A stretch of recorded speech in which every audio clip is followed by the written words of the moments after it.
Hello दोस्तों, कैसे हैं आप लोग। मैं हूं राधे पटेल और आप देख रहे हैं इमिग्रेट स्मार्ट। तो आज की वीडियो में हम बात करने वाले हैं कनाडा इमिग्रेशन अपडेट्स के बारे में। तो चलिए वीडियो शुरू करते हैं।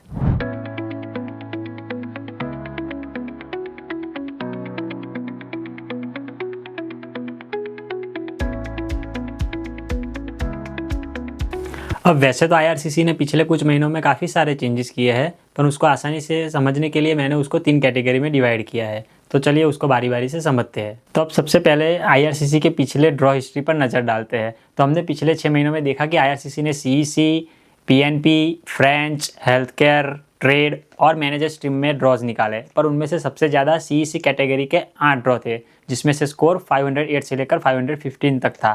तो अभी ये स्कोर तो 12 वाले स्टूडेंट के लिए बनाना इम्पॉसिबल हो चुका है, और जो बैचलर्स करके भी आए हैं उनके लिए भी ऐसा स्कोर करने के लिए उनको 3 साल का एक्सपीरियंस और CLB 9+ और पता नहीं क्या क्या चीज़ें अभी करनी पड़ रही है। और इतने हाई स्कोर के बावजूद भी आज की डेट में पूल में इतने कैंडिडेट है अराउंड 13,000 कि जिनका स्कोर 500 CRS से प्लस है। तो अभी आने वाले टाइम में आईआरसीसी कैसे क्या ड्रॉ निकालती है वो भी देखने वाली बात होगी। तो अब बात करते हैं पीएनपी के ड्रॉज के बारे में। तो आईआरसीसी ने हर महीने पीएनपी का ड्रॉ निकाला, पर वो तो सिर्फ जो जिनको इनविटेशन मिला हुआ था उनको क्लियर करने के लिए था। तो अभी आने वाले टाइम में OINP और बाकी मैनिटोबा और कई सारी प्रोविंसेस अपने पीएनपी के स्ट्रीम में चेंजेस करने वाली है। तो वो भी कैसे स्टूडेंट, वर्कर और बाकी लोगों को इफेक्ट करेगा वो जानने वाली बात होगी। अब मैं जिस कैटेगरी के बारे में आपको बताऊंगा वो कैटेगरी अभी किसी से भी छुपी नहीं है, फ्रेंच। जी हाँ, फ्रेंच में अभी तक सबसे ज़्यादा इन्विटेशन इश्यू किए गए हैं, और जिसमें CRS स्कोर 397 से लेकर 419 तक ही था। तो ये CRS स्कोर वैसे दिखने में तो बहुत कम है, लेकिन फ्रेंच सीखना भी उतना ही हार्ड है। लेकिन फिर भी आपके पास 1.5 साल या उससे कम का टाइम बचा है, तो फ्रेंच ही आपके पास अल्टीमेट ऑप्शन बचता है, क्योंकि CRS स्कोर बूस्ट तो करना मुश्किल है, मगर फ्रेंच के साथ लो CRS के साथ PR पॉसिबल है। तो अब बात करते हैं हेल्थ केयर कैटेगरी की। तो हेल्थ केयर कैटेगरी में आईआरसीसी ने पिछले 6 महीने में सिर्फ एक ही ड्रॉ निकाला है, और जिसका स्कोर था 467, जो पिछले साल के कंपेयर में काफ़ी कम और स्कोर लिटिल बिट हाई माना जा सकता है। तो हेल्थ केयर कैटेगरी में भी थोड़े बहुत अभी कंपटीशन बढ़ रही है। आईआरसीसी ने पिछले साल जो नहीं किया था वो इस बार किया है, जो कि है ट्रेड का ड्रॉ।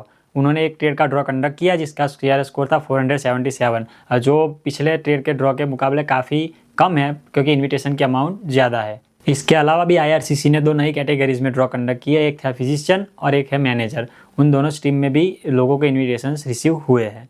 तो अब बात करते हैं एक्सप्रेस एंट्री के आने वाले चेंजेस पर। तो अभी तक तो आईआरसीसी ने इसके बारे में कुछ भी ऑफिशियली अनाउंस नहीं किया है, पर ये अभी तक प्रपोजल में है, मतलब कि अभी ये डिस्कशन में है। इस प्रपोजल के बारे में अगर मैं आपको ज़्यादा बताऊँ तो इसके अंदर बेसिकली आईआरसीसी ये चाहता है कि सारे प्रोग्राम जो कि FSW, CEC और FST, इन तीनों को मिला करके सिर्फ एक कॉमन प्रोग्राम बनाया जाए, जिसके अंदर आपको सिर्फ कैनेडियन 1 ईयर की एक्सपीरियंस की रिक्वायरमेंट होगी, और CRB 6, और उसके साथ साथ जॉब ऑफर हाई वेज में होगा तो उसके पॉइंट, और स्पाउसल फैक्टर को कम करने का, और ऐसे कई सारे चेंजेस जो छोटे मोटे हैं वो करके एक नई एक्सप्रेस एंट्री की सिस्टम डिज़ाइन करने का आईआरसीसी सोच रही है। एक और बार उसमें जोड़ना चाहूँगा कि जो हाई वेज के जो पॉइंट है उसके लिए आईआरसीसी ने अभी कुछ भी स्पेसिफाई नहीं किया कि कैसे, किसको, क्या, कब मिलेंगे।